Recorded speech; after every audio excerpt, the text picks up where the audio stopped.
Hello बच्चों, मेरे YouTube channel विजय गुरु में आप लोग का स्वागत है। तो आज चैप्टर 6 है, त्रिभुज के बारे में हमें जानना है कि त्रिभुज है क्या।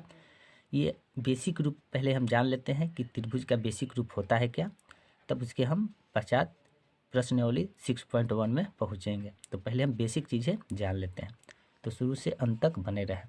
तो देखो बच्चों, त्रिभुज के बारे में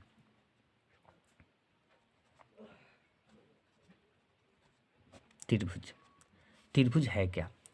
तो बच्चों, आप लोग को पता है कि त्रिभुज 3 सरल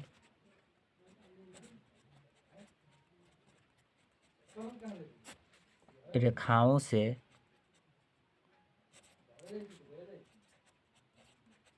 घिरी हुई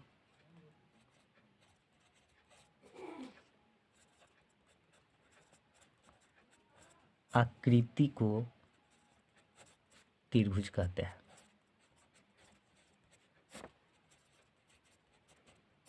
त्रिभुज कहते हैं। ओके, 3 सरल रेखाओं से घिरी हुई आकृति को त्रिभुज कहते हैं। कोई दिक्कत नहीं है। देखो बच्चों, ये हमारा सरल त्रिभुज है। ये हमारा सरल त्रिभुज है। ये हमारा क्या है? सरल त्रिभुज। ओके, ये हमारा सरल त्रिभुज है। अब क्या है? इसे नाम ए, बी और ये सी है। ओके, अब देखिए इसमें क्या है। इसमें बच्चों आप लोग को इसकी 3 शीर्ष होती है। इसकी कितनी शीर्ष होती है? 3 शीर्ष। 1 2 3 शीर्ष होती है। ओके, इसकी कितने शीर्ष होती है? 3 शीर्ष होती है। 3 शीर्ष होती है। ओके, अब दूसरा में क्या है? इसकी 3 सरल रेखाएं होती है। इसकी 3 सरल रेखाएं, 1 2 3, यानी 3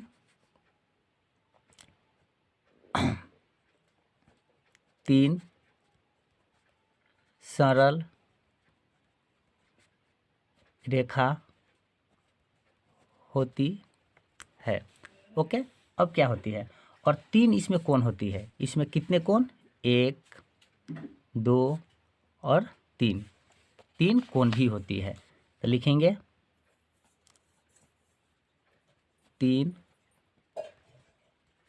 कोण होती है। इसकी 3 कोण भी होती है। अब देखो, त्रिभुज के तीनों कोणों का योग जो होता है बच्चों 180 डिग्री का होता है। त्रिभुज के तीनों कोणों का योग कितना होता है? 180 डिग्री का। तो देखो, angle A plus angle B plus angle C equal to 180 degree का। ओके, अर्थात बच्चों हम इसको एक फार्मूला भी होता है। इसका फार्मूला क्या होता है? इसका एक फार्मूला होता है क्या? n-2 गुने 180। ओके, एन हमें क्या है? तो एन हमें यहाँ पे देखिए, एन हमें कितने कोण है? तो 1 2 3। तो यहाँ पे लिखेंगे एन के जगह पर 3 -2 गुने 180। ओके, 180 लिखे। अब क्या है? तो 3 में से 2 जाएगा तो 1 गुने 180। इस फार्मूला का भी आप यूज कर सकते हैं, कोई दिक्कत नहीं है। अब आते हैं क्या बच्चों? अब आते हैं हम ये त्रिभुज का कुछ नियम है और इसी नियम को आपको फॉलो करना है। ओके, आई होप कि आप यहाँ तक क्लियर समझ गए होंगे। अब आते हैं समरूपता का नियम, यानी पहले हम समरूपता का नियम जान लेते हैं कि समरूपता का नियम क्या होती है। तो देखो बच्चों, पहले हम बताते हैं कि आपको ये 6.2 में समरूपता आकृति दे रखा है। पहले इसे हम समझ लेते हैं। हमने ये पिछले कक्षा 9th में भी पढ़ चुके हैं, ताकि हम लोग को कोई परेशानी ना हो। तो देखो बच्चों, समरूपता का नियम क्या है। मान लीजिए आपके पास 2 समान टाइप के गोला है, जैसे कि यहाँ पर दे रखा है। देखिए, इसके जैसा ये गोला है। ओके, तो आपके हाथ में 2 समान टाइप के समरूप कोई आकृति है। तो एक बड़ा है और एक छोटा है। आकृति एक समान है, जैसे कि आकार में एक ही जैसा है, तो उसी को बोलते हैं समरूपता। और समरूपता को चिन्ह किस प्रकार दिया जाता है? इस प्रकार दिया जाता है। तो ये इसके समरूपता है, एक ही जैसा है। ये भी अतिवृत्त है, ये भी वृत्त है, तो ये समरूपता में हमें बता रहा है, तो ये भी हमारा समरूपता है। अब ये देखिए यहाँ पे वर्ग दिया रखा है, तो देखिए ये और ये अब सभी को क्या लग रहा है, छोटा बड़ा सब है, मगर समरूप है कि नहीं है, तो इसको भी हम क्या कर सकते हैं, ये समरूप, इस प्रकार हम लिख सकते हैं। तो आई होप कि आप समरूपता आकृति के बारे में जान गए कि समरूप का मतलब होता है समान, जो छोटा है या बड़ा है, बाकी एक ही टाइप का और एक ही जैसा आकार का है, इसी को बोलते हैं समरूपता। कोई दिक्कत नहीं है। देखिए समरूपता के बारे में और कुछ है जो कि हमें जानना जरूरी है, तो पहले किताब को साइड कर लेते हैं। देखिए बच्चों, अब क्या है, जान लेते हैं समरूपता आकृति। ओके, समरूपता का पहले नियम जान लेते हैं। नियम, तो देखो बच्चों, समरूपता के दो नियम है। एक होता है संघत कोण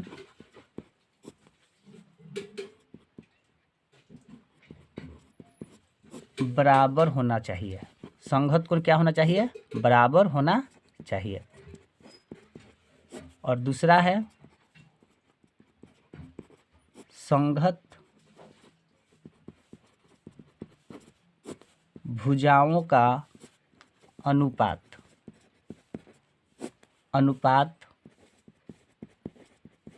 बराबर होना चाहिए। ओके, कोई दिक्कत नहीं है। फर्स्ट में संघत कोण बराबर होना चाहिए, दूसरा में संघत भुजा का अनुपात बराबर होना चाहिए। देखिए आपको सामने समरूपता का नियम का कुछ फिगर बता रहे हैं ताकि आप लोग अच्छे ढंग से समझें। देखिए ये हम एक त्रिभुज पा रहे हैं,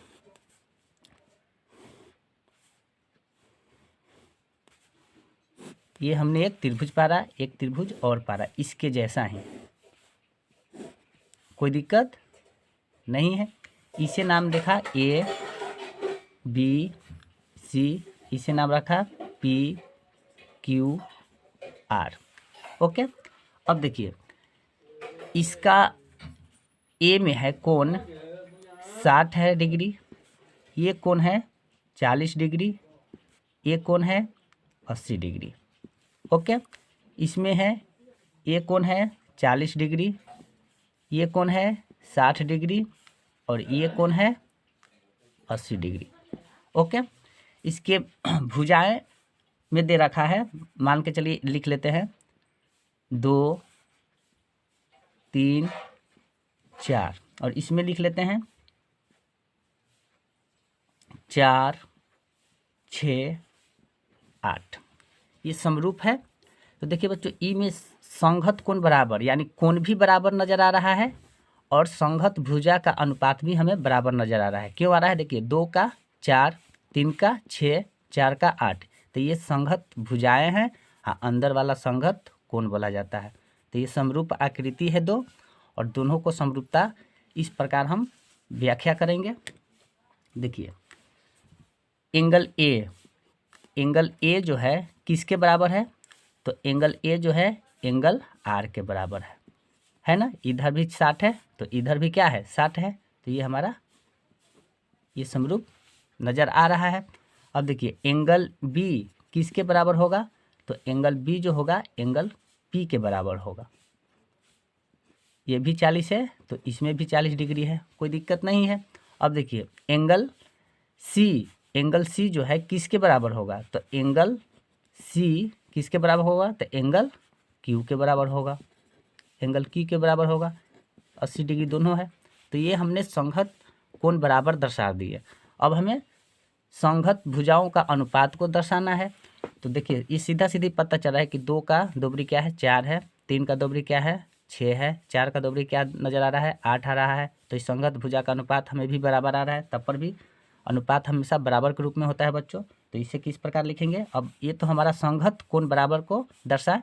अब लिखते हैं भुजा का अनुपात, यानी भुजाओं का अनुपात को हम पहले दर्शाते हैं, ये बराबर है या नहीं है। तो देखो बच्चों ए और बी, तो लिखेंगे ए बी किसके बराबर होगा, देखिए ए बी के ए बी जो है ये भुजाओं के कितना है लिखा हुआ है 2 है, तो यहाँ पर लिखेंगे 2। ओके, अब देखिए तो 2 का दोगुनी कितना इसमें है 4 है, तो इसमें लिखेंगे क्या ए बी बटा पी आर।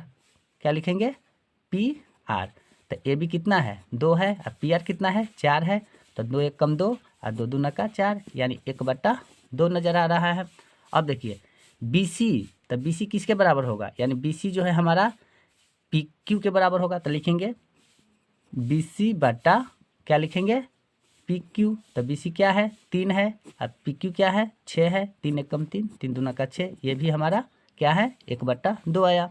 अब देखिए ए सी, तो ए सी जो है ए सी बट्टा क्या होगा ए सी बट्टा क्यू आर हो जाएगा। क्या हो जाएगा क्यू आर। तो ए सी क्या है 6 है अति 4 है, ए सी क्या है 4 है और बटा क्यू आर क्या है 8 है, 4 एक कम 4, 4 दूना का 8, यानी सभी हमें भुजाएं अति सभी भुजाओं का अनुपात हमें भी ये भी बराबर नज़र आ रहा है, यानी कोण भी बराबर नज़र आ रहा है और भुजा भी बराबर नज़र आ रहा है। तो यहाँ पे अतः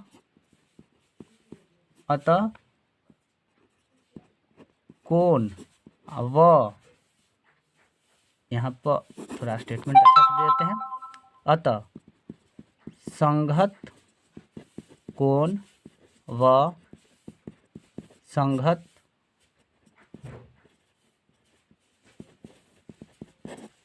भुजाओं का अनुपात आपस में बराबर है। अतः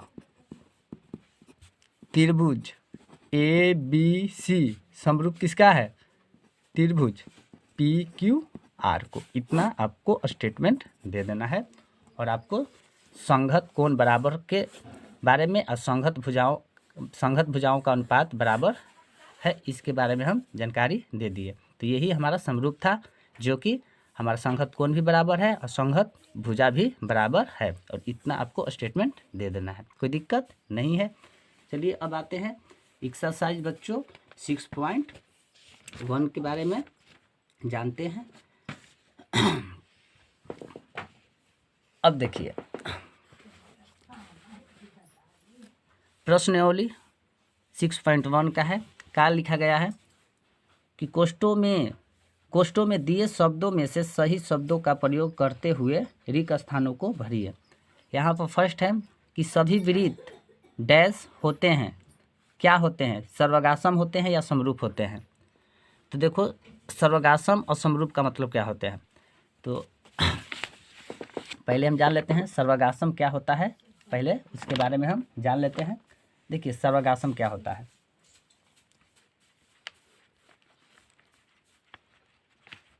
सर्वगासम क्या होता है बच्चों, मान के चलिए सर्वगासम का मतलब होता है, याद रखिएगा सर्वगासम का मतलब होता है बराबर। क्या होता है बराबर, यही चीज़ को आपको ध्यान रखना है। सर्वगासम का मतलब क्या होता है बराबर। मान के चलिए इधर आप एक वर्ग पा रहे हैं और इधर भी आप एक ऐसे ही वर्ग पा रहे, तो ये दोनों क्या हो गया सर्वगासम हो गया। क्या होता है सर्वगासम, इसके बराबर ये है, दोनों बराबर है। और सर्वगासम क्या होता है इस टाइप का आपको इंडिकेट दे देना है, तो कोई दिक्कत नहीं है। तो आप इसमें क्या कीजिएगा कि आपको सभी वृत्त क्या होते हैं सर्वगासम होते हैं, तो आपको इस टाइप में इसको यहाँ पर क्या कर देना है बच्चों, आपको इसमें भर देना है, कोई दिक्कत नहीं है। तो सभी वृत्त क्या होते हैं सर्वगासम होते हैं, तो ये चीज़ आपको भर देना है, कोई दिक्कत परेशानी नहीं। नेक्स्ट में आते हैं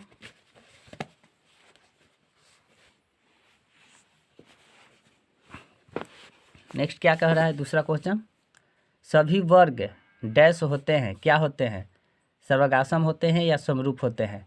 तो सभी में वर्ग जो होते हैं आपको सर्वगासम या समरूप होते हैं। तो देखिए एक छोटा सा एग्जांपल है, एक ये हमारा 12, ये सिंपल सी बता देते हैं आपको। देखिए वृत्त के बारे में कहा गया है, ये हमारा एक बड़ा वृत्त है और एक ये हमारा छोटा वृत्त है। तो ये क्या है, बराबर तो नज़र नहीं आ रहा है क्योंकि ये बड़ा है और ये छोटा है, मगर समरूप जरूर नज़र आ रहा है। ओके, सभी वर्ग डैश होते हैं क्या, समरूप होते हैं या सर्वगासम होते हैं। तो सर्वगासम का मतलब क्या बताएं कि बराबर, मगर इसमें एक बड़ा वृत्त है और इसमें क्या है, छोटा वृत्त है। तो भले ये छोटा बड़ा है मगर ये बराबर नहीं है, मगर समरूप जरूर है। तो समरूप इस प्रकार हम लिख देंगे। तो क्या कर इसमें भर देंगे बच्चों, इसमें हम समरूप भर देंगे कि सभी वर्ग समरूप होते हैं। भले बड़ा छोटा अलग बात है, बड़ा छोटा का मतलब होता है क्या कि ये बड़ा वृत्त है और ये छोटा वृत्त है, मगर जैसे एक ही जैसा है, ये भी गोल है ये भी गोल है, इसलिए हम इसमें क्या भरेंगे, समरूप भर देंगे, कोई दिक्कत नहीं है। नेक्स्ट में क्या है, सभी डैश त्रिभुज समरूप होते हैं, सभी डैश त्रिभुज समरूप होते हैं। तो इसमें आपको बच्चों क्या होगा, समद्विबाहु होगा या समबाहु होगा। तो इसमें आपको समबाहु भर देना है। क्या भर देना है, इसमें आपको समबाहु भर देना है। 4 क्वेश्चन क्या कह रहा है कि भुजाओं की समान संख्या वाले दो बहुभुज समरूप होते हैं यदि फर्स्ट में है उनके संगत कोण डैश होते हैं तथा दूसरा उनकी संगत भुजा डैश होते हैं। तो देखो बच्चों, सभी यानी सभी भुजाओं की समान संख्या वाले दो बहुभुज समरूप होते हैं। तो इसमें आपको क्या करना है कि फर्स्ट वाला को उठाकर यहाँ पर फर्स्ट में लिखा गया है क्या, उनके संगत कोण क्या होते हैं, बराबर होते हैं। तो इसमें बराबर भर देना, अतः उनकी संगत भुजा, उसकी संगत भुजा क्या होती है, समानुपाती होती है। इसमें आपको ये फर्स्ट का हो गया और ये दूसरा इसमें भर दीजिएगा, कोई दिक्कत नहीं है। अगला क्वेश्चन क्या है कि निम्नलिखित युग्म को दो भिन्न भिन्न उदाहरण दीजिए। ये आपको उदाहरण देना है। फर्स्ट में क्या है, समरूप आकृति के दो उदाहरण देना है, समरूप आकृति के दो उदाहरण देना है। तो पहले हम लिख लेते हैं समरूप आकृति। पहले समरूप है ना, समरूप आकृति के दो उदाहरण देना है। तो देखिए दो उदाहरण देना है, तो एक उदाहरण दे दिए, देखिए इसके जैसा ये वृत्त है, तो ये भी हमारा एक वृत्त है। एक एग्जाम्पल हो गया। दूसरा में है, इधर मान लीजिए एक त्रिभुज पा रहे, तो इधर भी आपको एक त्रिभुज पा रहे। तो देखिए दो उदाहरण दे दिए, समरूप है तो ये भी समरूप है और ये भी समरूप है, दो उदाहरण दिया गया समरूप की। अब इसमें क्या कह रहा है, अगला क्वेश्चन में दूसरा कह रहा है कि ऐसे आकृतियाँ जो समरूप नहीं है, ऐसी आकृतियाँ जो समरूप नहीं है। तो देखिए ये भी हम दे देते हैं, जो समरूप नहीं है, ई में नहीं में जवाब दिया। मान लीजिए एक देने दे दिए वृत्त और एक देने दे दिए क्या, त्रिभुज। क्या ये आपको ये समरूप नजर आ रहा है, एक उदाहरण हो गया। एक देने दे दिए वर्ग और एक देने दे दिए वृत्त, क्या ये आपको समरूप नजर आ रहा है, नहीं है। तो ये आकृति के, ऐसी आकृति के बताया है कि ऐसी आकृति बताइए जो समरूप नहीं है। तो ये समरूप नहीं है, ये दोनों क्या है, समरूप नहीं है। ये दो को उदाहरण दे रहा था कि दो समरूप आकृति के उदाहरण दे देते, ये हमारा समरूप है। तो ये समरूप है और ये समरूप नहीं है। ओके, कोई दिक्कत कोई परेशानी नहीं होना चाहिए। नेक्स्ट में है, अब देखिए क्या कह रहा है कि बताइए कि निम्नलिखित चतुर्भुज में समरूप है या नहीं है। इसमें हमें बताना है कि ये चतुर्भुज में समरूप है या नहीं है। तो देखो बच्चों, इसमें आपको आप केयर कीजिए, ये हमारा फर्स्ट में है SPQR है। तो इसमें देखिए भुजा तो हमें समान नज़र आ रहा है। देखिए 1.5 सेंटीमीटर 1.5 सेंटीमीटर 1.5 सेंटीमीटर सगरो दिले हैं। इधर में भी भुजा आपको दे रखा है 3 3 3, यानी भुजा हमें समान नज़र आ रहा है। यानी भुजा हमें बता रहा है कि हम ये संगत भुजाओं का अनुपात बराबर हैं, क्योंकि 1.5 के दोबरी क्या होता है, 3 होता है। मगर एक बात और बच्चों, इसमें देखिए सभी कोण 90 डिग्री में है, सभी कोण क्या है, 90 डिग्री में है। कोण जो है सभी इसमें चारों का चारों 90 डिग्री में, मगर ये इसमें आपको नज़र नहीं आ रहा है कि ये कोण जो है हमें बराबर नज़र नहीं आ रहा है। लेकिन क्या है कि इसमें बस इतना लिखना है कि इसके संगत भुजा आपस में बराबर है, लेकिन इसके संगत कोण जो है आपस में बराबर नहीं है। बस इतना ही स्टेटमेंट देना था, क्योंकि कोण हमें बराबर नहीं है। इसमें सभी 90 डिग्री का कोण बन रहा है इसमें, मगर इसमें 90 डिग्री का कोण बन ही नहीं रहा है। तो इसमें कोण बराबर नहीं है, लेकिन आपको संगत भुजा बराबर है। बस इतना ही स्टेटमेंट दे देना था। आई होप कि ये भी मैथ आप अच्छे ढंग से समझ गए होंगे, कोई दिक्कत नहीं होगा। तो बच्चों यही हमारा 6.1 का इतना क्वेश्चन था और सभी के सभी क्वेश्चन को हमने इजी वे में एक्सप्लेन करके बता दिया। तो बच्चों वीडियो अच्छा लगा हो तो लाइक सब्सक्राइब एंड शेयर जरूर करें। जय हिंद, टेक केयर।